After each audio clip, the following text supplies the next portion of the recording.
Good afternoon, everyone. I'm Steve Ross, the director of the USC Kasdan Institute and the Distinguished Professor of History here at USC.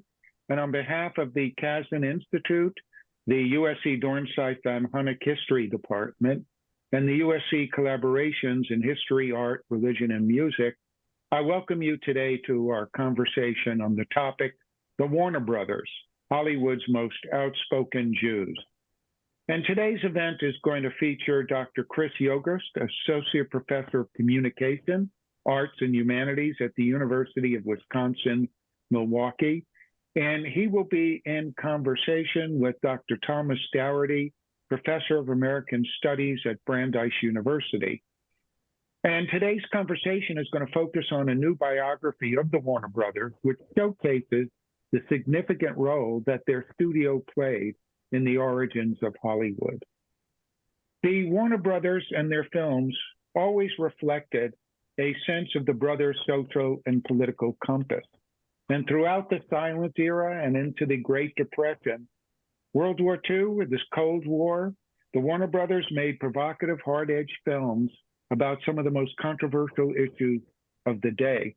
And the brothers openly campaigned for social justice and warned about the evils of Nazism at home and abroad. Almost always on the right side of history, the Warner Brothers met the moment at every cultural and political turning point. We'll hear more about today's featured speakers momentarily, but beforehand, let me just tell you how today's format will work. Dr. Yogerst and Dr. Dougherty will engage in today's topics for about an hour. And then we're going to throw it open to the audience for a Q&A session with our speakers for about 30 minutes or so. Please place all your questions as you have a question during the course of the conversation. Put it in the chat box, the Q&A box, rather. You'll see on your computer a Q&A box. Put it in the Q&A box, and we will address as many of these questions as time permits. To introduce our speakers, as a film and media historian at the University of Wisconsin-Milwaukee, Chris Yogerst had written for the Los Angeles Review of Books, the Washington Post, Hollywood Reporter, and numerous academic journals. His latest book, The Warner Brothers, will be published this month by the University of Kentucky Press. And Dr. Yogerst had previously written Hollywood Hates Hitler, which examines the social climate of American fascism and anti-Semitism during the 1930s and 40s. Welcome, Chris Yogerst. Thank you. Tom Dougherty is a cultural historian at Brandeis with a special interest in Hollywood cinema. Tom is also the associate editor for film for the film magazine Cineast and a film review editor for the Journal of American History. His most recent book, Little Lindy is Kidnapped, How the Media Covered the Crime of the Century, appeared in 2020. Welcome, Tom Dougherty. And now, without further ado, I welcome our two participants to talk about the Warner Brothers and their contributions. And again, remind you, put any questions you may have in the Q&A box. Chris, Tom, up to you now. Fair enough. Thanks so much for the introduction, Steve, and thanks to all the many USC institutions that you thanked as well. It's really a pleasure to be here and to chat with Chris about this fascinating topic and this fascinating studio. I have some questions, of course, but I hope this can be like a free-ranging conversation and that we don't pedantically just sort of like check off, the chronological high points, like, one of those Hollywood clipathons when we talk about Chris's wonderful new book, The Brothers Warner. And we'll talk about, of course, some movies and some events. And Steve, I hope that you chime in as well when you have something that you think you'd like to mention. Chris, this is really great to be face-to-face digitally and to chat about this with you. And I guess maybe the starting question for me is why Warner Brothers? What is it about this studio uh, say, as opposed to Fox and MGM, that attracted you to it, and that film for film, even like, the cheapest kind of threadbare early 30s films they make seem to be more culturally resonant and interesting than say the big budget MGM films or the stuff at Fox oftentimes. That what is it about Warner Brothers that has remained this imprint over the ages? Yeah, Warner. Well, the book really started first as I wanted to do a biography of Harry because I feel like he never really got his due. It's always Jack is always the Warner brother, and I'm like, there was more than just Jack. But as far as like why the studio, though, what brought me to them to begin with was really the types of, their films just felt so real and down to earth and honest in a way that other studios were making more escapist movies, and during the Depression, they're making, like you said, even the cheapest movies are just fantastic, and movies that they probably thought were going to be forgotten are still getting showcased on TCM, and people over the internet were talking when they show something like Three on a Match, right? The great pre-code movie that you watch it now and it still packs a punch. And then not even to say the gangster films with Cagney and the musicals and all of that. Everything they did had this flair of realism to it that I feel just doesn't. Even though other studios did those kinds of films too on a certain level, nobody did it like Warner's. The films do not look like Warner's. They're just something. When you see a Warner Brothers film, there's just a certain kind of edge to it that they always have. Yeah, your book is a studio history, of course, but it's also this fraternal history of the brothers. And I think, weave those two stories together really creatively and in a very rich way, where you take the four Warner Brothers and then, the studio that they created. And I wonder if maybe just at the beginning, to give us a sense of who these people were and where they came from, just to trace their roots and a little bit of their familial background, and give us sort of a thumbnail sketch of each of the four principals. Sure. The brothers are from what is now Poland. It's a city that I am not confident that I know how to pronounce properly. I'm not going to embarrass myself with that. But the immigrant family, right, like a lot of these studio moguls, came from nothing. Ben and Pearl Warner, the parents, they were practicing their faith in secret. And so Harry and Albert, the older two brothers, were young kids, seeing this. So they saw this oppression, they saw this fear, this complete lack of freedom to be who you are that their parents had to navigate. And this is something that stays through with the family, through the whole studio, through all the kinds of films that they made. I think it informed the kinds of movies they greenlit. And so Ben came over here, had, like a lot of immigrants, was told, oh, everything's better in the United States, comes over here. Naturally, it's not. So there's lots of years of struggle, eventually gets the whole family over here. And just like the brothers would have in their early days, had a series of jobs, the periods of good work, not good work, having a business, losing the business, all this kind of stuff. And there was this resilience with the elder Warners that they just it didn't matter how bad the failure was or how embarrassing it was. I mean, there's the story of Ben Warner up in Canada as a fur trader of all things, and his partner runs off with all the goods. That would be kind of embarrassing, but it did not sink this guy. And I think witnessing this just unshakable confidence to move forward no matter what is something that not only informed the brothers, but it's something that stuck with them forever. And so I think, as I was writing the book and I would see, whether it's family turmoil, studio political turmoil, whatever, I kept going back to the example that Ben and Pearl set of just being this always this united front, no matter what they were facing. And I think the Warner Brothers started in the film business, successes and failures with that same, full steam ahead, no fear kind of mentality. And how exactly did they enter the film business? Like, how do they turn to that, like from the fur business, as part of that kind of ground floor generation of Hollywood moguls. How do they become one of those people? And then what motivates the move to Hollywood? Right. They had odd jobs. I mean, they ran an ice cream store. They rented bicycles. They had a grocery store. I know Harry worked with his dad repairing shoes. I mean, there's all these things. So of course, there's the oft-told story of Sam bringing the projector home and starting showing the Great Train robbery in the neighborhood, right? And that they see that people are interested in this, so they get that the light bulb goes off that maybe we can make money at this. So they buy an old start renting and then buy an old Nickelodeon, the Cascade Theater, and they have over the course of a couple of years from 1905 1906 they have a couple little theaters. So they're learning the process, they're learning how to handle film, how to project film, how to deal with people, and managing this kind of business. And then they sell that and they get into distribution. There's a Nickelodeon owner in Pittsburgh, I think, had told them that's where the real money is. So they decide to try that.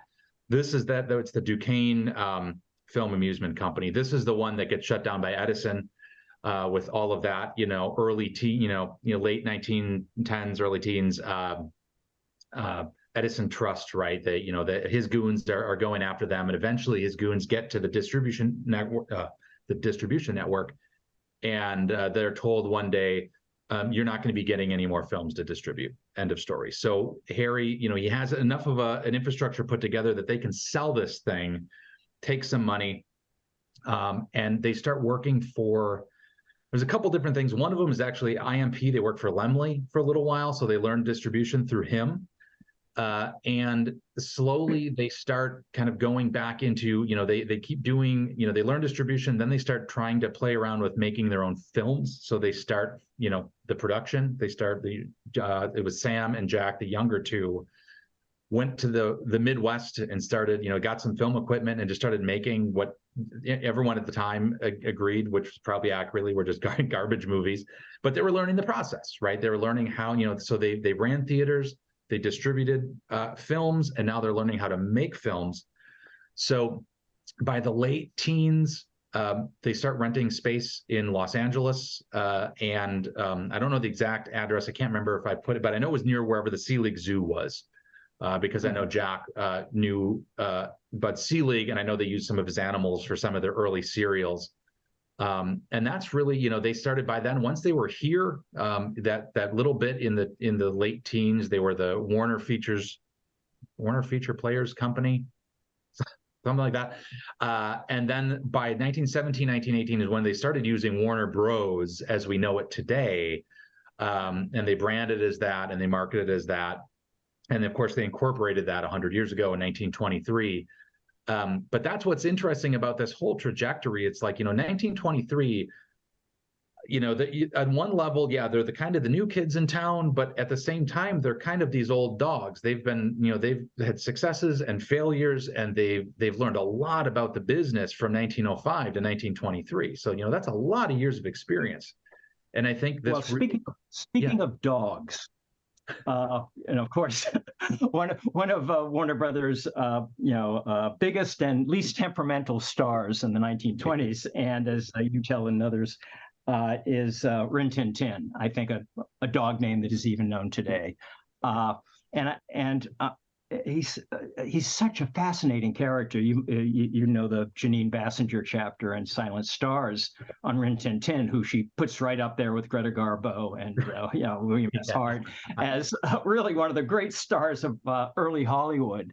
And there's something about the silent era and the films of Rin Tin Tin where you sort of identify with the animal because everybody on screen is not talking, right? Mm-hmm. So it's not like the humans have this prestige or this stature over the animals. So your theatrical imaginative identification with the dog is quite intense in a way that, I mean, there have been, other dogs and other animals in movies, but nothing like the superstar that was Rin Tin Tin. And he's basically the star animal that puts Warner into the black finally. Right. Yeah. Yeah. Jack joked and, right, called him the mortgage lifter and all these things. And, that's a really good point that I really should have, maybe the preface of the paperback, I'll say something about this, but you think of why, something like Buster Keaton works, or like Charles Yeah. Chaplin, right? It's just movement, it's just facial expressions, and that conveys so much. And that's probably a reason why Rin Tin Tin works so well, because it didn't rely on dialogue, right? They didn't have the dialogue. Yeah. I mean, of course And they he's had the got this great intertitles and stuff. backstory too, of this, Right. this pooch who's rescued from the trenches of the Great War, and his trainer finds that he has this remarkable talent, and Zanuck, who, as you know, was at Warner Brothers at the time, said he's the best goddamn star that we ever had, like that most talented actor I ever worked with in all my time in Hollywood. So that kind of like puts them on the map in a very interesting way. But the thing that probably really makes them one of the majors is the rather touching story you tell. And I think one of the contributions of the book is it really reclaims Sam Warner. And I wonder if you could just tell about Sam Warner's contribution, particularly with the landmark that we all know, and also maybe speculate a little bit if Sam had not passed away so prematurely, where the company might have been.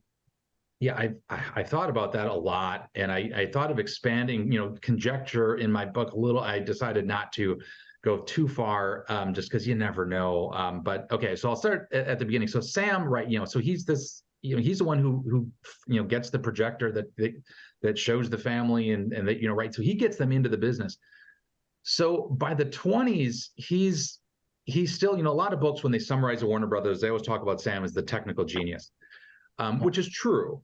But there was something else about Sam. He didn't just understand how movies worked and why they worked and all of that, but he also understood, I think what he doesn't get enough credit for, what is that he understood what audiences would have wanted. It's almost like he could see around the corner into the future of like, what could this medium be? And he wasn't afraid to tinker. I mean, going back to the technical genius thing, he wasn't afraid to tinker with film sound during a time when these gigantic figures like Thomas Edison was out there proclaiming, yeah, I tried to do it. It's going to be a pain. It's not going to work. Nobody should do it.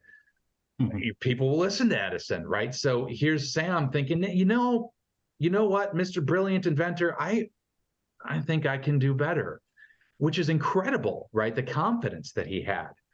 To just, and the stories that I found in either interviews that Cass Warner had done and that weren't in her book, or in other archives, just about, again, going back to that fearless drive that Sam, he started working with some engineers at Western Electric and learning how the movie worked, and finally convincing his brother to buy Vitagraph in Brooklyn, who they had a lot of this technology and a lot of this infrastructure. I think they also had some theater chains, if I remember correctly. That would have been something Harry would have been interested in. So Sam spends a bunch of time out east. By now, they have the property in Los Angeles, on the Hollywood Bronson Studios, which I think is a Netflix building now. They have that.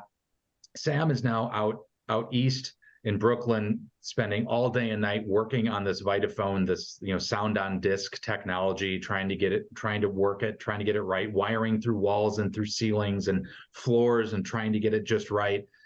What I tried to do is flesh out a lot of the time and blood, sweat, and tears that he gave to this, because a lot of books will show, he convinced Harry to buy, and then, sadly died right before The Jazz Singer premiered. But it's like in between here, there's years of just incredible dedication and work. He gets married. I mean, we learned some interesting stuff about what he had to do to, circumnavigate anti-Semitism. I mean, his wife tells a story of, the only reason they could get shown houses in New York is if, the realtor saw her crucifix because she was Catholic. So he's navigating that in his personal life, and he's now, trying to find the way to market sound film to the masses at the same time. And he's doing all of this in the course of a couple years, which is astonishing. But Sam also, of course, is the, another key to this is Sam is the, anyone who knows Warner Brothers knows there was this huge falling out in the 50s. when the studio sells. What we're missing from 1927 to 1956 is Sam Warner. And Sam was like this bridge between Jack and Harry and Albert in some ways too, where, Harry and Albert were kind of the old world. Jack and Sam were, they spend the vast majority of their lives here. They're very American, very modern, very not old world. They push back against family traditions really hard. But Sam was so charismatic and caring, that he could mediate between Jack and the rest of the family. So to answer the last question, if Sam stuck around, I mean, I think a lot of his technical prowess, the ripple effects were felt throughout their lives. He probably would have been doing more with sound film earlier in the 30s, or Technicolor. They were doing the 2-strip Technicolor movies and stuff like that. He probably would have been pushing that harder. Once we get into the 50s, he probably would have been, big on widescreen. But what I think we really lost is seen within the family, that there was this huge rift between Jack and Harry, that this grudge that just lasts forever. And it's just incredibly heartbreaking to learn about. And I think had Sam been there, I think there would have been some happier years for some of these guys, for sure. It's kind of, as I was going through your book again, I just seen the play, the Lehman Brothers trilogy, and I thought there was a lot of connections between the fraternal relationships in that family involving finance and then what was going on at the Warner Brothers. And that family also loses the kind of mediating center. And they do. I did not know that. Might help negotiate the family through the ages better. But we got to talk about the jazz singer, and especially in relationship to the title of the talk here, Hollywood's Most Outspoken Jews, because it seems like just such an audacious choice. Here you've got this risky, expensive process, right? And you put a lot of money and publicity into it, and you don't know whether it's going to work or not. We've all seen Singing in the Rain. Everybody thinks it's this transient caprice. And the scenario that the Warner Brothers pick is this kind of Jewish intergenerational immigrant story, which is deeply embedded in the Jewish experience. The scenes in the synagogue, the Kol Nidra, the cantor, that it's difficult to think of there are Yiddish language films that aren't that Jewish in their content. And I just wonder, first of all, how do they have the confidence to do that? And then it does say something interesting about American culture in the 20s, that, the culture's open enough to accept this as, not just the Jewish story, but the Italian story, the Irish story, that it somehow works for any second generation conflict, which in the 1920s is, known in most families in the big city. Jewish or not, but it's the Jewish story that they tell and that they promulgate.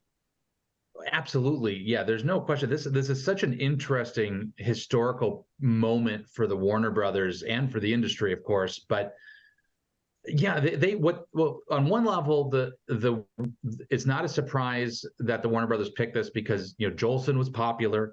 He was on Broadway. Sam was out there going to Broadway shows and learning the culture out there while he was working in Brooklyn at Vitagraph. He ended up renting some space in the city as well to continue working on Vitagraph. So he was definitely close to the theater, close enough to that culture to get his finger on the pulse and know what was popular.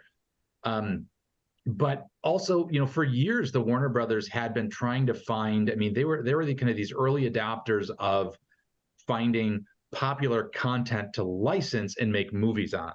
So, they did this with My 4 Years in Germany, right, with the Ambassador's book in 1918. They did this with the Gold Diggers, with the play. So they were by the late 20s, they were already really entrenched in this idea of making a successful movie is going to be way easier if there's a built-in audience. Like if this is something, like they do today, right? You make movies about Batman because people like Batman. So they're trying to license popular books and all the rest of it. But you're right. I think there is something about the decision that is also it's both. It speaks to the 20s, like you said, right there, and the silent era movies. These movies were sent all over the world. So there's a part of them that are always supposed to be kind of worldly. You can send them to any country and people can watch them and appreciate them.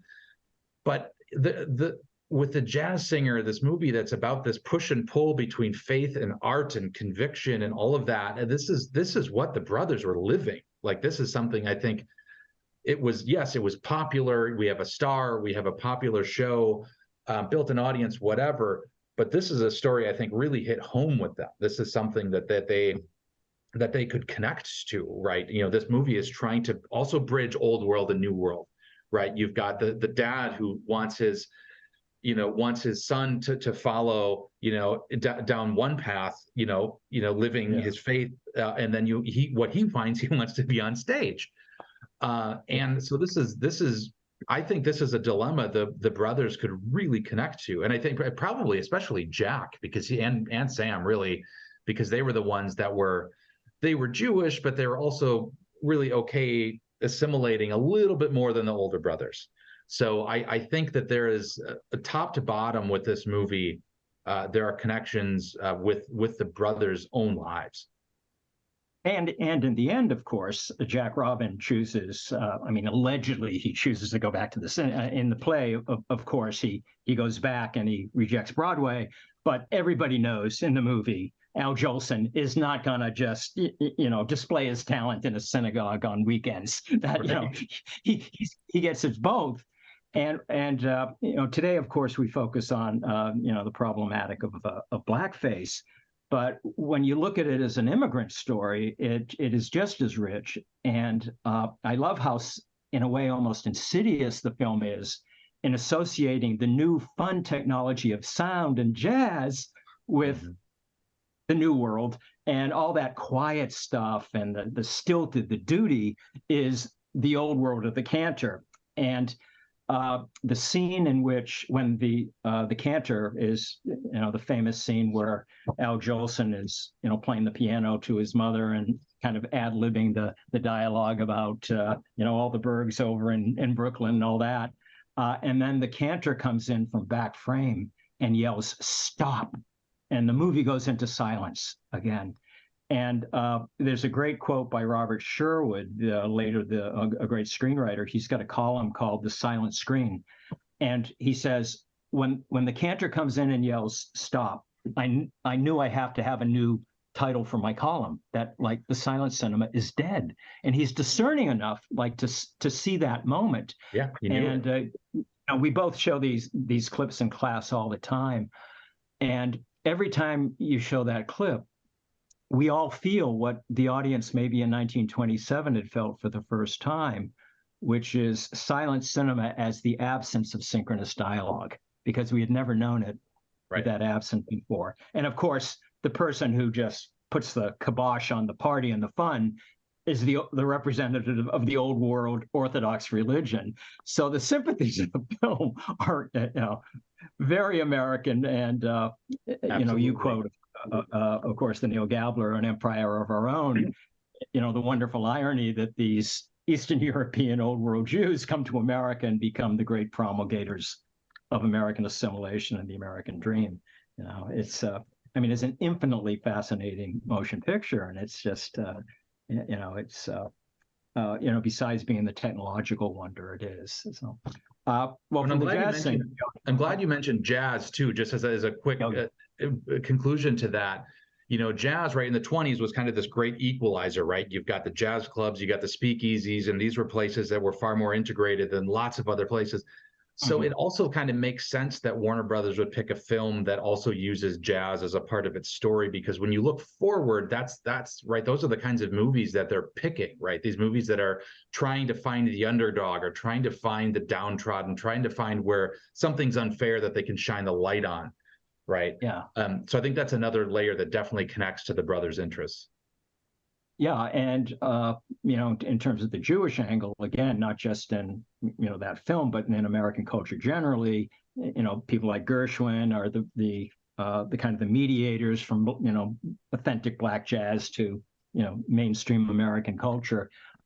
in promulgating jazz as well. And then Sam ties into it again with his, insisting that the Warners invest in a radio station. So he's got it, again, he's just so far-sighted. Well, we have to put a kibosh on the jazz age and move into the dark, bleak Great Depression. And this is, I think, where we sort of really start seeing something that might be called the Warner Brothers studio style. And I wonder if you could just speak of that style a little bit, and then maybe talk about a few films that you can't, in the early 30s, that you can't imagine being made in any other studio in town except for Warner Brothers. It's like all of them. Yeah, it really does feel like it's every single one. Yeah. But even still, I mean, the style, right? It's and this is something I'm looking forward to learning more about. I got an email from the grandson of cinematographer Saul Polito, who had, maybe he's watching. Hi. Who wrote a family history that he's going to let me look at, and I'm really interested in this perspective. Somebody who was there in the 20s and 30s and really helped push the style. And movies like Public Enemy and of course, we all go to that, but how can you not? I mean, it's just such an incredibly powerful movie. I mean, when we talk about, really powerful movies being a punch in the gut, it's like, that's like the quintessential one, as well as I'm a Fugitive from a Chain Gang, right? Where the Warner Brothers were literally harboring a fugitive from justice on their lot in one of the bungalows. So Robert Burns, who wrote this book, right? And they brought him out, and Mervyn LeRoy's got some stories about this in his memoir, and it sounded pretty well. But I mean, this also shows the dedication to this kind of story, right? That they're not just, of course, they repped from the headlines, right? They made movies, about things that were in the news. But I mean, here's something that was trying to break into the news, and this author was trying to make his case heard, and they saw it and they could understand it, and they brought him out. And that's. That nobody else could have done. I mean, other studios did gangster movies. Nobody else could have done I'm a Fugitive from a Chain Gang. Absolutely. Yeah. And even their musicals, right? I mean, their musicals are not MGM musicals, right? They're not Astaire Rogers musicals, right? They're not RKO. They're movies about these performers that are one failed show away from being homeless. Like they are very real. They're not escapist films whatsoever. I mean, you've got these wonderful Busby Berkeley, choreographed scenes, and then it's back to, maybe we're going to be on the breadline tomorrow. So they all have this realism to them. Yeah. When I looked at a lot of those movies for a project, and the images that kept coming back were of people being really hungry. That it's palpable that they know their audience is experiencing hunger for the first time. And, there's even like a motif of food porn in a lot of these movies, where the camera will just pan a buffet table or something, or, give a close up of a steak. And, all these desperate women like, Betty Davis or Loretta Young, even, they kind of have to put their virtue in jeopardy because the guy's offering to take them out for a meal. And it's something, she never would have done in 1928, but in 1932, it's a calculus you kind of really have to weigh. And that reality is in Warner Brothers films. It's almost like the screenwriters and the directors are like talking to the girls in the cutting room or something, or talking to the waitresses in the diners, and they're transmuting it into their films in a way you don't see in any other studio. Right. And one of the things I keep thinking about, it's hard to necessarily prove or quantify, but it's like with Warner Brothers, I feel like there was this, even as the brothers got more successful, and this is probably more so true of Harry than anybody else, that they still worked really hard to keep an understanding of what the rest of the world was like. Not even just the United States, but what was going on in the rest of the world. And when I go through this book and I think about all the movies they made, even if they didn't have any part in a given movie, I feel like there's still this top-down impact that the brothers had that created this culture. And Harry Warner gave lots of speeches like on the lot. It'd be like, Tuesday afternoon, everyone's going to come together at lot whatever, and I'm going to speak to you about what's going on in the world and how we can help make the world a better place. I mean, he would go there and do this stuff, and none of it was phony. I mean, he lived his whole life like this. His true desire for movies to, he always talked about educate and entertain and, inform and challenge us. So I think this attitude, his brother Jack was, I think he was more of a bandwagon guy politically, but he definitely followed his brother's lead in terms of what kind of movies to greenlight, because he saw what kind of impact his older brother had when he talked about this kind of stuff, and it would rile people up and get them engaged. And Jack, being the showman, knew that, wow, if everyone's all up in arms over the lot of whatever this provocative discussion Harry was bringing up, if we make a movie about this, people are going to talk about it. They're going to go see it. They're going to, debate it with their friends, right? And it's just going to be more word of mouth. So I feel like there was this constant, ripple effect of the brothers' personalities through everything the studio did. And that, I think, is kind of a convenient transition into the other social problem that they're interested in a way other studios aren't, which is the rise of Nazism overseas, and then, of course, the domestic reverberation of that with a rise in domestic anti-Semitism. Steve's written about this, of course, in his book on Los Angeles and Nazism, and that they are one of the few studios behind the scenes and then on screen that is kind of alerting America to the dangers of Nazi intolerance and then domestic intolerance with films like Emile Zola, Black Legion, which you write a lot about, and ultimately Confessions of a Nazi Spy. So I wondered you might speak just a little bit about that, Warner Brothers and Nazism, and their really out front and very early recognition of what the Nazis were all about, and using the power that they had as much as they could under the constraints of the day to speak out against Nazism. Certainly, as Steve chronicles in his book, behind the scenes financing various kinds of anti-Nazi activities. Well, and to be fair, you've also chronicled some important stuff in your book, Hollywood and Hitler. Right. So the Warner Brothers pull out of Nazi Germany in 1933. And right, as you know, Jack tells the story in his memoir that, an employee was killed and we pulled out immediately. And it's like, and I think you did an article on this years ago where it's like, no, that's not, I mean, Jack loved to tell a good story, right? So they had the employee wasn't murdered by the brown shirts. They had an employee assaulted by the brown shirts.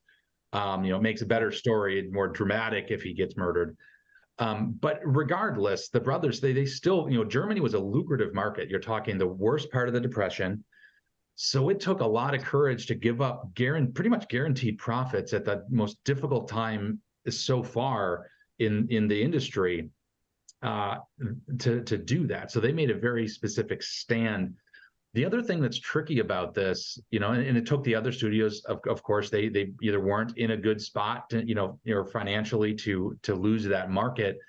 But the other wrinkle to this that has gotten missed in some scholarship we're all familiar with that won't be named, the production code did not allow for movies to go after other countries or religions, right? So this is a really important piece of this.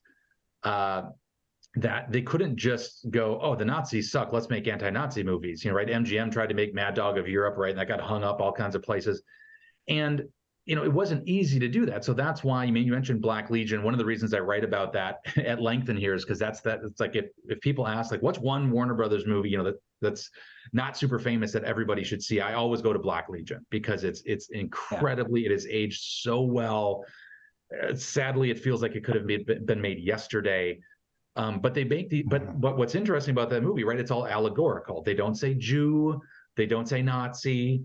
It's clearly anti-authoritarian. I think they make a reference to, somebody gets the job instead of Bogart, and I think it makes a reference to the size of his nose, right? Like, so they're pointing very, very casually at stereotype.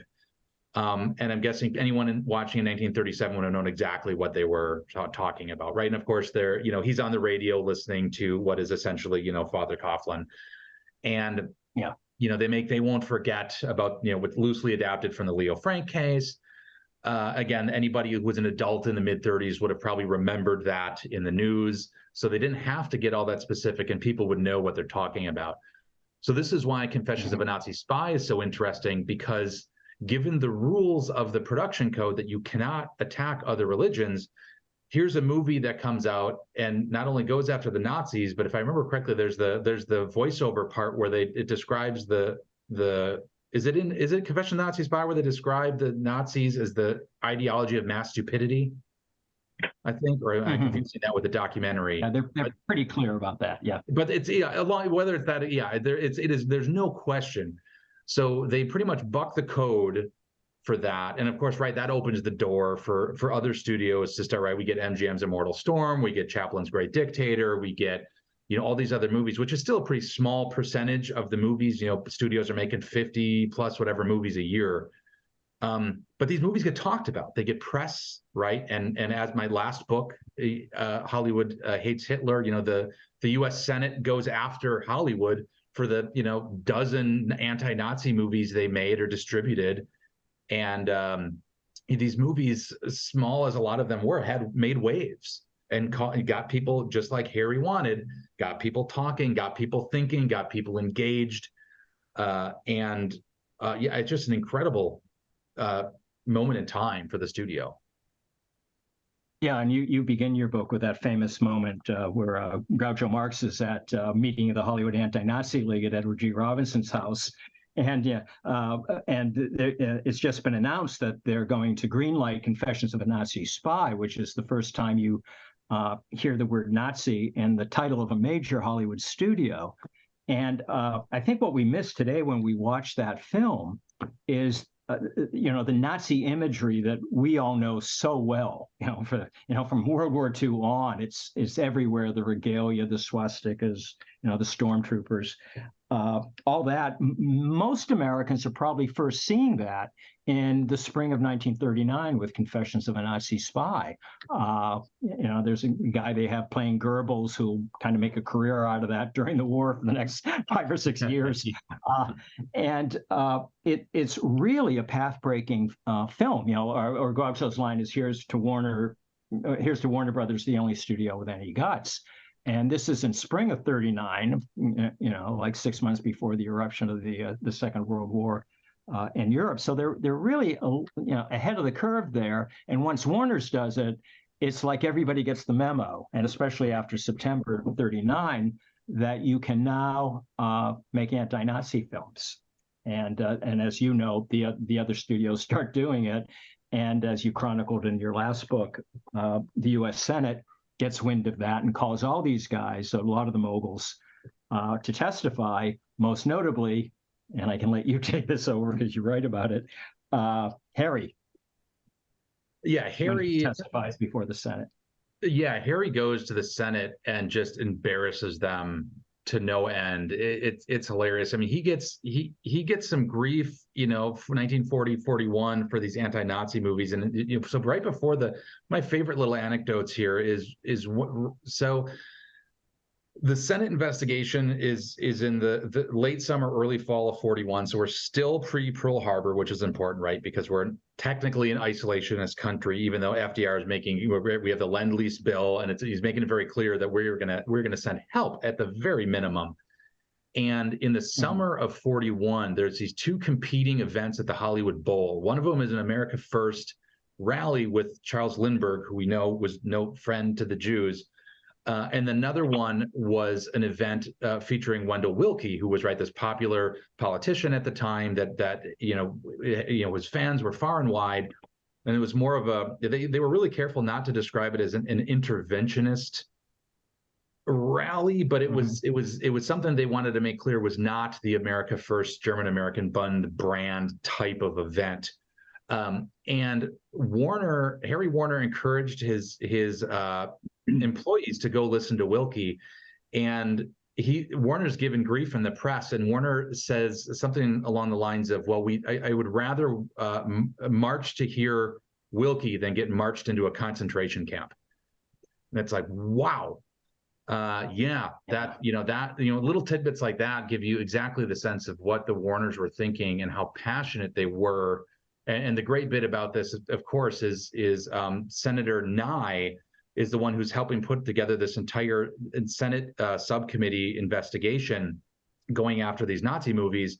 And when Warner shows up, he gives this long history of the studio, and then he brings out a letter that the first day of the first day of the hearings, it's exposed that Senator Nye has not seen any of the movies he said are going to erode the fabric of society. So now he looks stupid. Warner shows up a few days later and he reads a letter for everybody, a letter that Nye sent to the studio, having just seen Confessions of a Nazi Spy in 1939, and talking about how amazing a movie it was. It made him proud to be an American. You should make more movies like this. And that was the most fun I ever had reading the trade press of the day, because everyone could describe just how embarrassed he looked. And it was pretty much, it was crash and burn from day one, but that was like the last nails in the coffin.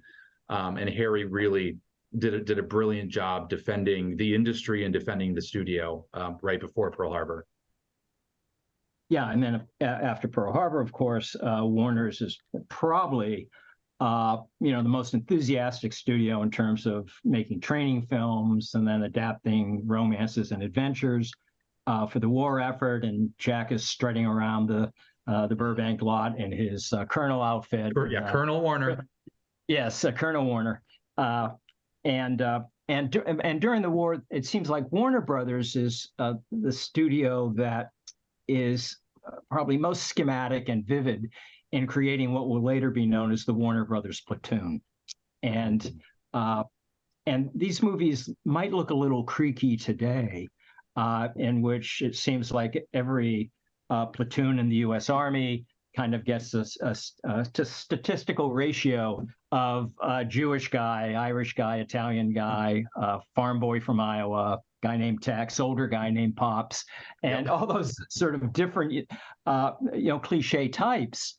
But I remember talking to my father, who is an Irish kid from Boston, and he didn't know the Italian kids in the North End. He was very limited to his Irish Catholic parish in South Boston. Certainly didn't know the Jewish kids in Blue Hill. And it wasn't until, they enlist and they all go down to South Station and start sharing cigarettes and, telling stories and playing poker with the other guys, that it sort of opens up this other world. And so the films really did have this real world resonance for, so many military guys that you talk to from that generation. And it's kind of as cliched they look now. And it wasn't then. Me, that's the important thing, right? I mean, it's like it's what looks like cliche to us now because it's been done a million times. Like that's you probably do this too, right? You got to remind your students that for a lot of this stuff, it was new then, right? This was where it started, kind of a thing. Right, and having a guy who's discernibly identified as Irish, like in Pride of the Marines or something, I think that's Fox, with his best buddy's a Jewish guy, and they have the Shamrock and the Star of David on their machine gun. Mm-hmm. That those kind of things had a real salutary impact on American tolerance. And I think Air Force might be the film that puts it together, the best. Air Force and Desperate Journey are ones, the Warner Brothers ones that stand out is really solidifying that cliched platoon, as well as kind of the early. What's that? Isn't Desperate Journey a year before? Is that 42 or? Desperate Journey is 42. But I always think like Air Force is like the elements are there, kind of like even in the Fighting 69th or Desperate Journey, but it isn't until like Air Force where it sort of all comes together in this seamless war story that is also teaching tolerance and teamwork. That's the other thing the movies always seem to teach. And I don't think any studio did it better than Warner Brothers. No, and they aged with the war really well too, because right, you've got Desperate Journey, right, that is really that early war kind of hoorah, good guys always win. In Air Force we get a little bit more of that, a little bit more of the weight of the war. But by the time we get to like Objective Burma with Errol Flynn, this is an example I always use just because it's so blatant. The end of that movie, you can feel the weight of the war on the surrounding culture, because when Errol Flynn is, congratulated at the end of the movie by his superior officer, like, oh, great job. He's like, he hands him a bunch of dog tags and says, well, here was the cost. And, that's like perfect Warner Brothers, knowing that, by 1945, there isn't a community in the United States that hasn't been touched by the war. So that it's a perfect Warner moment. It actually kind of reminds me of not a Warner Brothers movie, but what's the one with the Human Comedy with Mickey Rooney, right, where he's going around town with the letters. Oh yeah. By the end, he's delivering death notices. Just heartbreaking. It's and that's a movie. When I saw that, the first thing I thought, I'm like, how did Warner Brothers not do this one? And but Objective Burma is the Warner Brothers one that stands out, that really seems to meet the audience where they were at that moment in time that it was screened on its first run. Yeah, those telegram scenes were deadly for audiences in 43, 44, 45, and a lot of exhibitors said, don't show any more movies like this. Winchell wrote a column about it. He said he was getting a lot of letters from parents who got the telegram, and then, after 4 months of grieving, decide to go out to a movie, and they see the Human Comedy. Yeah. And, the impact at the time was, small town exhibitors, as you probably know, like would write back to the studio and, give us a romance, give us a musical. Well, after the patriotic contribution Warner's makes in the Second World War, they're immediately called before the House Un-American Activities Committee and accused of subversion.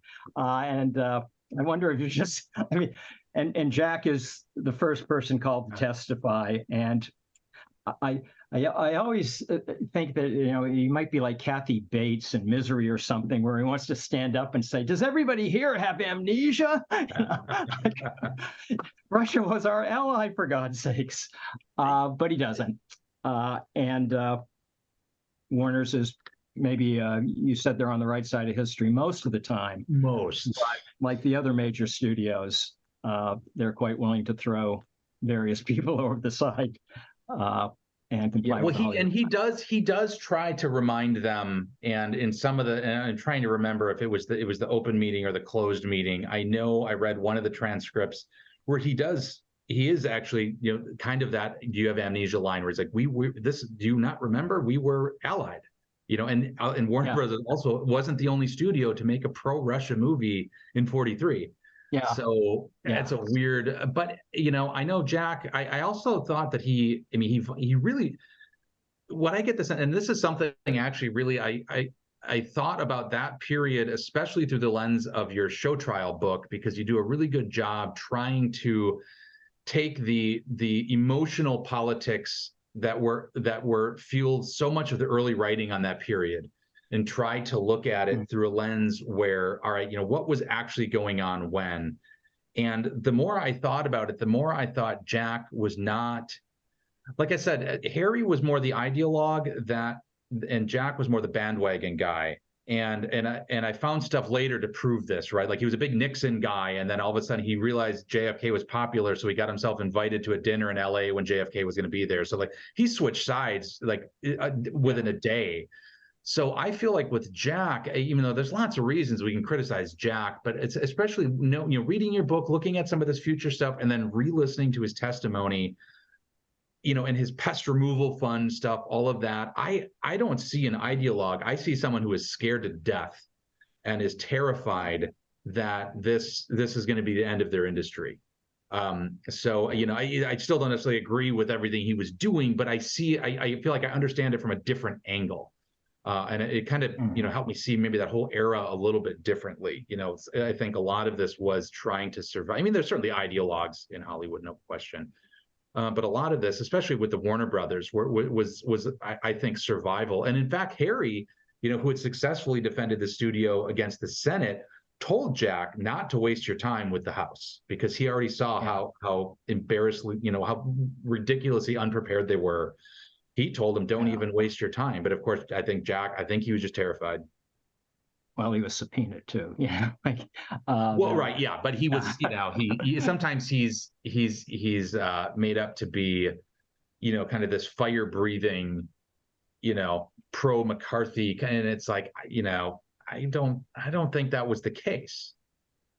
Well, one other thing we have to address before turning it over to questions is I want you to speak to is what I think most historians, including you, consider Jack's least heroic and most scurvy moment, and that is, of course, when he betrays his brother. I mean, it really starts getting Shakespearean here at the end of the story, and I wonder, like, that surprised me when I, learned about that story for the first time, that you would actually stab your brother in the back like that. And you seem to like Jack too in the end. It's especially at the end, you seem to like tricky. Him. I try to treat him like a human. Yeah. But because here's what the funny thing is, writing this book, I thought, oh man, I am going to find so much more awful stuff about Jack. And what I realized, kind of, it's all out there. We know we know how awful Jack was. So really what I ended up uncovering were like other good things he did, like Silent Stars he kept on the payroll, in days before Social Security, or, stories of, some below the line labor person who was interviewed and remembers Jack getting wind of some, low end employee that couldn't afford to have surgery. He would just call the hospital and have it paid for. Like, so it was like, he was good to a lot of people, just not his family. And so I ended up finding a kind of an uncomfortable amount of human side of Jack that I think I'm still processing. But I've talked to, in recent months, I've talked to Jack's step grandson, Greg Orr, about this a lot. We've had a couple phone calls, and and he makes a point too that when Semenenko was going to take over, I mean, they had to have somebody at the studio who knew the business, and it kind of made sense to have Jack, even if he sold his stock, to have him come back as an employee. So he makes his case that this wasn't all that surprising. What I argue is that while that may be true, going back to what I said about Ben and Pearl and this kind of one for all mindset that they led by example, I think Harry trusted his family so much to a fault that he thought Jack will do a lot of things, but he won't do that. And I think that's why it crushed him so much, that he thought that, Jack's going to cheat on his wife. He's going to do all these things that I don't agree with. But he's not going to screw over his family in this way. But of course he does. Right. And there's Jack Jr. tells some heartbreaking stories of, anytime Jack was around, Harry would just clam up and couldn't even talk. The day he learned that Jack took over, he had a heart attack, right? I mean, like this clearly affected him in a really fundamental and heartbreaking way. That I think, and I use the word the betrayal in here. I mean, that's how Cass Warner described it in her book. And after I did all my research, I kept thinking of different ways to describe it. And I'm like, it's that. It's just, I think it's still that, unfortunately. Well, I have one final question, and it's an easy one. Name 5 Warner Brothers films that we all need to see, that if you don't know the studio well, that would show Warner Brothers at its representative best. And you cannot say Casablanca. Okay. Well, what's funny? I might not even say Casablanca, because there's so many. I mean, Casablanca is a perfect Warner Brothers movie in a lot of ways. But we've already mentioned Black Legion. That's one everybody needs to see this movie. I already mentioned I'm a Fugitive from a Chain Gang. Another one I think should get some more attention. Another one that's great. Chris, that's the one movie from the 30s. When I show that in class, it retains its elemental power, and I'm not quite sure why. Because believe it. When you show these films to undergraduates, they look a little creaky, and even Public Enemy or some of the ones that we all love, they don't seem to play the way I want them to. But there's something about Chain Gang that it's really got the naturalism of it, the power, I've never had sort of an undergraduate generation that hasn't responded to that film. That's good to know, because that one I have not used in class, but I think I'll need to do it. Another one would be, well, we always talk about Cagney and Public Enemy, but if it's somebody's first, I would say White Heat, because White Heat is still an absolutely terrifying movie. I mean, when the cop is in the trunk and Cagney says, "Oh, you need some air," and he shoots holes in the trunk, my God, that still rocks me.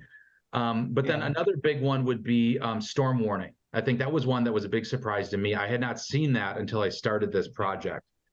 And it's kind of like Black Legion for the 50s, in a sense, where it just kind of, the politics and some of the, the social connections are a little bit different. But it really, it would probably surprise a lot of people. I mean, Ronald Reagan's fantastic in it. And it deals with prejudice in a very modern way. So that's another one I would definitely recommend. Great. Yeah. I think that's 5. I think I'd choose all of those. The ones that I sometimes find useful in class culturally, historically, and they were just on TCM the other night, a couple of them, were Wild Boys of the Road, the William Wellman film, and Heroes for Sale, which are very similar in that they're made in just the nadir of the Great Depression. You can tell that they're, they come out of 32, and then they're released in 33 and kind of, put into the very end of production after Roosevelt comes into office. So they have these Scooby-Doo endings, which, like, after 75 minutes of just utter bleakness and awfulness, it's like, the New Deal is going to save everything. So they're quite interesting as historical markers of. Is Wild Boys for the Road the one that ends with the NRA logo? Yeah, right. Yeah. Okay. The camera National pans Recovery up, Act, not to and confuse that's with when you know that the NRA. judge is not going to be this, stern dictator and sentence Frankie Darrow to, life in juvenile detention. And the camera pans up, and you see, the New Deal Blue Eagle, we'll do our part. Yeah. And then Richard Barthelmess at the end of Heroes for Sale, when he says, maybe it's like Roosevelt says, and at least it stopped raining. So those are two I always find really, really interesting. Yeah, I cannot argue with those either. Yeah, great, good. Steve, you got anything? Right. I think we'll go. We have a whole bunch of questions from the audience, and I'm going to start with one that's very simple, but I've never thought of it before, which is, were films called silent before The Jazz Singer? I do not believe they are. No, why would they be? Right, yeah. I don't think they were I either. don't think so. No. It wasn't That's a great talkies question. and you had to differentiate. Yeah. Well, and in fact, that moment I mentioned, you can look this up. I think it's in the Spellbound in Darkness book. Robert E. Sherwood has a column for Life magazine, not the Time Life magazine later, but it's called Life, and it's called The Silent Screen. So maybe it is. Oh, maybe they right. were So he was calling silent. it that. It's called The Silent Screen. And when he's reviewing The Jazz Singer, he says, I'm going to have a new name for my column. I mentioned that earlier. And what I find, of course, Sherwood later becomes a screenwriter. But what I find so interesting about that is he's discerning enough to know at the exact moment that silent film is going to be antiquated. So I take that back. It must have been called The Silent Screen. But that's a good question, Steve, because in a lot of the press of the day, you don't see them described as silent pictures. They're just pictures. Right. Right. That's right. Yeah, and why would they be? It's Yeah. just sort of like, and one of the things that the Jazz Singers is always good for instructionally, I think, is you actually do feel that moment of going back into the silent world after being in the vibrancy of the dialogue and the music and the sound world. And that's the first time you experience this, the silent screen is the absence of dialogue. It's a quite powerful moment. Yeah, that's a great point. All right, another question. Other than Confessions of a Nazi Spy, did the Warner Brothers get involved in the plight of European Jews before and during World War II? In a way, the question person compared it to Carl Laemmle, who, as we know, was using his wealth to pull Jews out of his hometown in Germany long before the war started. So what was the Warner Brothers' involvement with Jewish community abroad?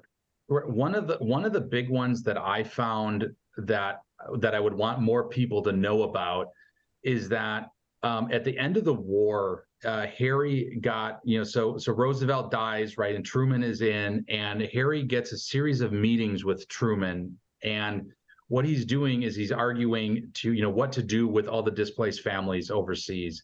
So he's I have some of his meeting notes of, what he wanted to talk about, and what he was trying to do. He was trying to argue to help find and fund a way. So he was going to put his own money into this, just like, Carl did until the government told him to stop, right? He wanted to bring as many people as possible to Alaska and then help pay for the infrastructure to house them, and then slowly bring them down into the continental U.S. at a reasonable rate. Because, right, you had all these immigration laws and all kinds of stuff going on that they had that hurdles with, for a decade. But I think that's a perfect Harry Warner thing, where here's this guy whose convictions are so strong that he's saying, people need help. I will fund it if the government won't do it. And I think that's a very Carl Laemmle-esque thing that Harry Warner did. Here's a question. I think I know the answer, but I'm not sure, and I think the two of you would know, which is, just because the Warner Brothers pulled out of Germany in 1933, wasn't their studio still able to sell their films in Germany? Well, they had the Teddington Studios, right? I thought that was shut down. What I found, there's a German scholar who has a list of all the movies, the Hollywood movies, it hasn't been translated into English, that were released in Germany in the 1930s. And there are some Warner titles there, and some Universal titles too. And films sometimes have a way of crossing borders. So if somebody sort of like rented it in England and did it through an intermediary, I'd be surprised if the actual money went directly back to Warner's once they left. So, like, I think Showboat's Universal, right? Showboat was shown in Germany, and Kempler, writes about going to some of these movies, and every so often films find a way of crossing borders. It's really interesting. But Warner's is out early, and as Chris mentioned, the anecdote that Harry told for years is that one of their representatives was beaten to death and by brown shirts, and that never happened. But Warner always swore. So did Jack Warner Jr., who it was Jack who made that. It was in his memoir, and then Jack? Yeah, and then Warner said, "No, it happened. It's true. It's absolutely true." Oh, so his son doubled down on I that? got to somebody who asked him about it, and they. It's sort of sometimes family legends. You just can't blast them out of the family with dynamite. And I've always wanted somebody. I don't speak Swedish. Who I think maybe there's a Jewish museum in Sweden, in Stockholm, that might have a record of this, because he was a big deal, and there might be a little report on how he died, but apparently it was a heart thing. But that was the legend for years. Well, yeah, there was an article in the trades here. I'm forgetting which one, like Motion Picture Herald or Daily or one of those, where they reported on Philip Kaufman getting beaten, and then they realized the brown shirts realized they had the wrong person, and they apologized. Yeah, right. So that that was the story full circle, that Jack. Oh, and some other guys were beaten too. And some of the Fox guys, and Fox being Fox, ordered them back. Getting beaten up by it's a kind of the price of doing business, occupational hazard. In Berlin. Another question: why did the Warner Brothers seem to retain more of their Jewish identity than other moguls like Louis B. Mayer? It's still thought of as the Jewish studio. Right. Well, and I guess I think this is what comes, from their parents, where they were both, Ben and Pearl were both interested in assimilation to a point, but also keeping their heritage alive. So they were teaching Yiddish in the home, in addition to engaging in this new world and this new culture. So they were trying to have both. So I think that. And then also, coming from, knowing, probably having dad's stories of, fearing for his life, trying to practice his faith. I think, especially coming from Harry, that he saw a necessary fearlessness in not shying away from who he was. And of course, then he also used that to try to build bridges. I mean, I found letters he sent to other studio heads in the late 30s. He was trying to have people come over to his house for a book club. There was an old military chaplain that wrote a book. I think it was called Common Ground, the author, I think it was Morris Lazar, Lazaron, Lazaron, who wrote a book about trying to bridge religions at this point in history and find common ground. And Harry read this and thought, this is what we need to be doing. So I think he wanted to see everybody put that out there and use it to build bridges. And I think that's just part of his convictions and why, that again, that top-down impact. I think that's why this studio in particular seemed to not really shy away from that. Yeah, go ahead, Tom. Steve, were you going to say something? Yeah. No, go ahead. Go ahead. Well, I was just going to say, because like Chris, I sort of struggle with this too. Is like, why do Harry and Jack just not put up with it? Because Louis B. Mayer puts up with it, and most of the other moguls in town, put up with it. It's the cost of doing business is to get the Jews out of your Berlin distribution arms and take the Gentiles from Madrid and just change them, and they just do it. And sometimes as historians we like to think of technology and institutions and these larger forces moving people, but it just might be these guys, that Jack and Harry aren't just the way they're structured, because many of the other moguls had the same kind of hardscrabble upbringings. Mm-hmm. They had just as much anti-Semitism in the family background, and they're kind of much more willing to do business and to sort of like take the guff that a lot of Jewish businessmen had to take in the 1930s. And Harry and Jack just weren't wired that way. No. Well, and Harry went out of his way to try to find a banker who didn't hate Jews. I mean, they talk a lot through their life about Motley Flint. And where most businessmen, well, he gives me 4%, he gives me 3%. I'll go to the guy that gets me the better rate. Right. And these characters just would not do that. And you mentioned Lemley earlier. Lemley's sort of another example of somebody who, after he releases All Quiet on the Western Front in Berlin in 1930 and has that experience, and he is unlike so many of the moguls. He's a little older. He's a German Jew.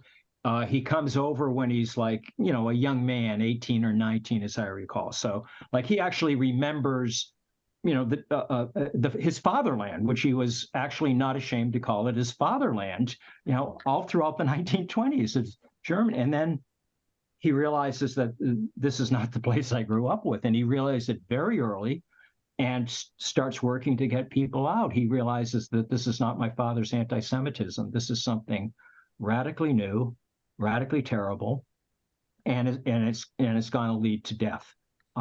And he's the only guy that sort of has that vision and is willing to work on it. And Harry, similarly, I mean, he sends memos to the studio or in the Warner Club News or in speeches that he gave where he'll talk about going overseas and talking to world leaders. And it's kind of like when Citizen Kane, Charlie Kane and Citizen Kane goes, I've talked to all the world leaders and there will be no war. Harry does this, but comes back and is terrified that they don't think there's going to be a war because he knows that something's going on and it worries him to death. So I think this is, that's all a part of that. Yeah. To jump to post-war for a minute, given what you're talking about, Jack and Harry, but particularly Jack, didn't Jack go to Daryl Zanuck and try to persuade him not to make gentleman's agreement? And here's where we think the great anti-Semitic exposure film of the post-war is done by a non-Jewish studio head. Mm-hmm. That I did not come across that. Although I know the great thing about Zanuck, though, is during the Senate investigation, he, by the time he shows up, it's very clear that this committee is pretty anti-Semitic, and so they keep referring to all these moguls as people who were born, overseas, the other, and Zanuck shows up and says, just so you know, I'm from Nebraska, so you don't have to worry about me. But I've heard that legend, and I don't know if I might have seen that there was that Xanax of Hollywood book, but I didn't come across anything that confirmed that. It would be kind of off-brand too, I think, for him to do that, unless there was in the new Zanuck book by Scott Eyman. I didn't see it there. I didn't say, yeah, I didn't. I figured, yeah, it wasn't in there either, and I figured Scott would have unearthed that. It's always these stories are like really colorful and really great to tell, and I often retell them in books or classes. Great anecdotes. I could see Louis B. Mayer doing that. Yeah, they don't hold up to scrutiny. And in 47, you're not as much ahead of the curve as Warner's was in 39 with Confessions of a Nazi Spy. Like 47 is the year to make your anti-Semitism film. And of course, Crossfire gets a little ahead of the game by Dory Sherry at RKO. And then, Zanuck makes the big prestige anti-Semitism movie, which of course, Ring Lardner famously said that the message of Gentleman's Agreement is that you should always be nice to Jews because they might turn out to be a Gentile, like Gregory Peck. I have a question for the two of you, which is, we know Warner Brothers are the most socially and politically engaged studio of the 30s. And the frequent expression is their films were ripped from the daily headlines. Yeah. Having also looked at Louis B. Mayer and MGM's history very carefully, how much of that decision is simply an economic one, not just a political and social one, that they can't compete with the money that MGM has? They're not going to try to make those big budget films. And so they turn to a very different, I think, a very smart business strategy. They're looking for a different marketplace and a different audience, and therefore they're going for more of a working class, ethnic, immigrant audience that want to go to the movies each week.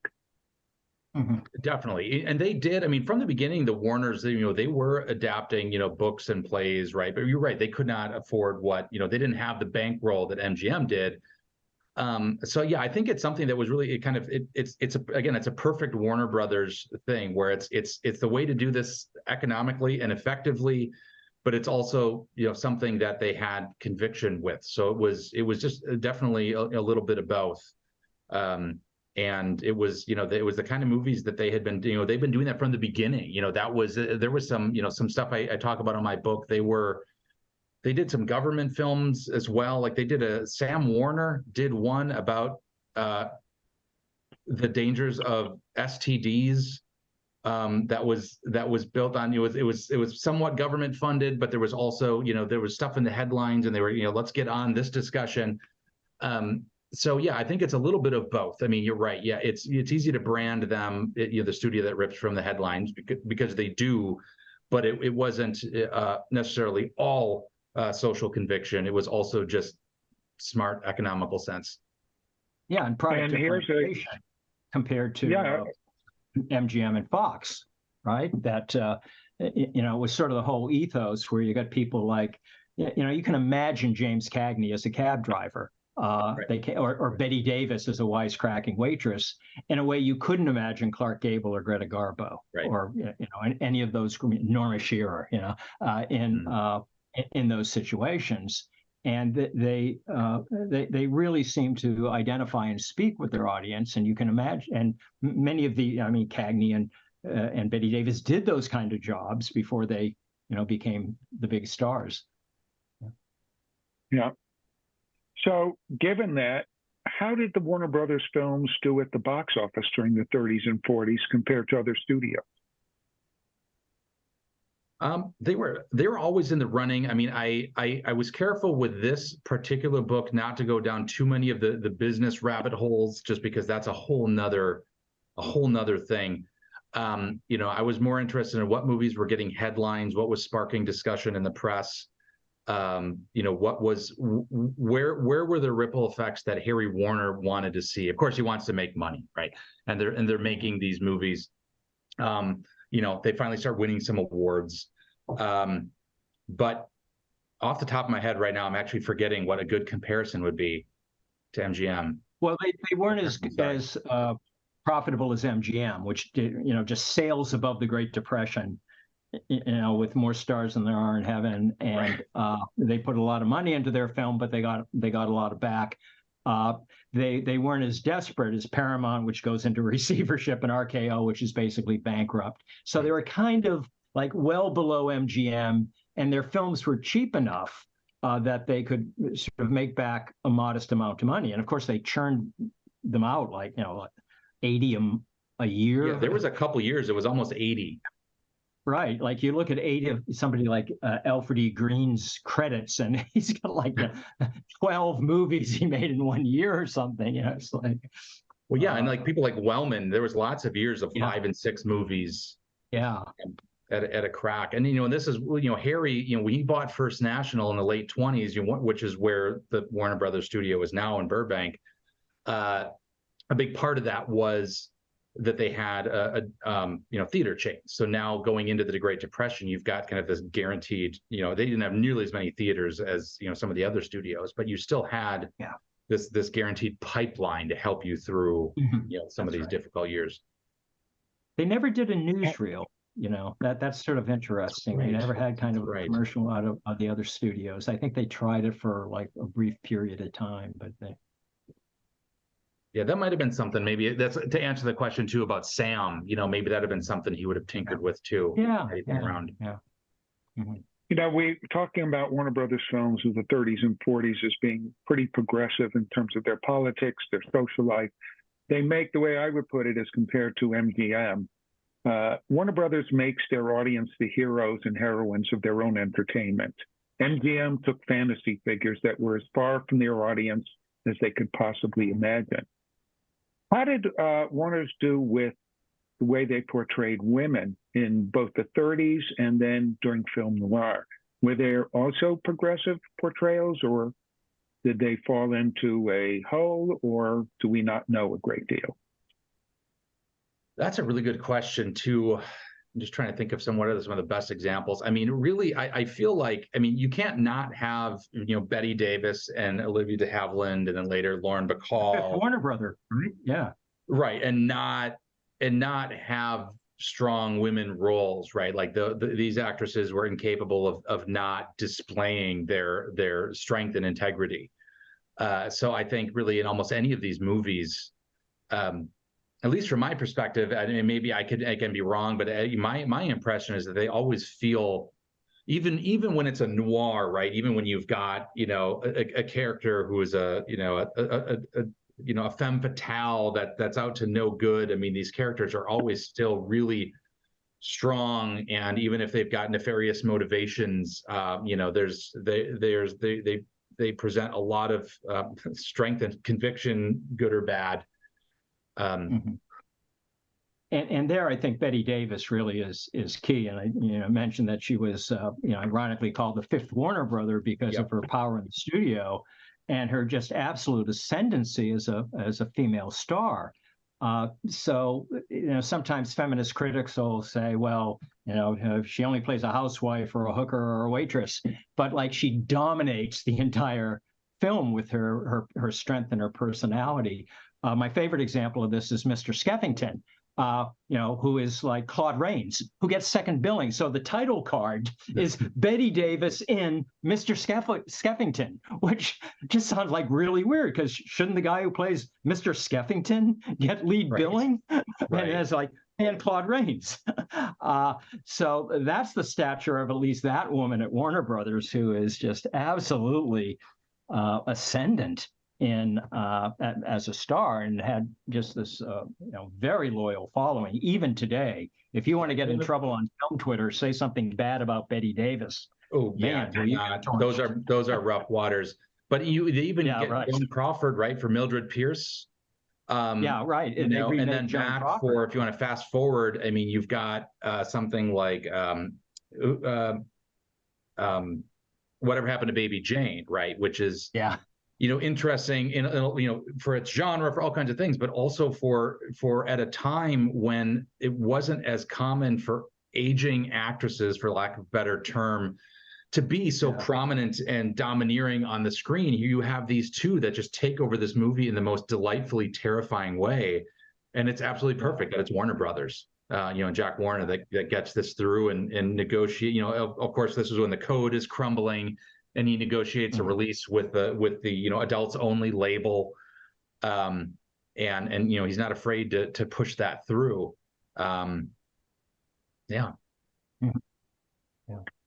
Gentlemen, I think we're going to wrap it up now. And on behalf of the Kazin Institute, the USC Van Hunnick History Department, and the USC Collaborations in History, Art, Religion, and Music, I want to thank Chris Yogarth and Tom Dougherty for sharing their insights and reflections on the significance that the Warner Brothers played in defining the times they lived through, both at home and abroad. And Chris, we look forward to the release of the book and hope it continues to do well, and you do too. And for our audience, we hope you will join us a month from now on Sunday, October 15th, on the topic, A History of Jews and Science. And that will be a panel discussion comprised of our guest editor, Sandra Gilman, and several of the contributing authors. And if you're watching today and are not on our mailing list, please just Google Gadsden Institute and you'll see our website and you can sign up. On behalf of all of us, again, thank you, Chris. Thank you, Tom. And thank all of you who tuned in today. I wish you a wonderful Sunday evening. Bye, everyone. Thank you. Thank you, Steve.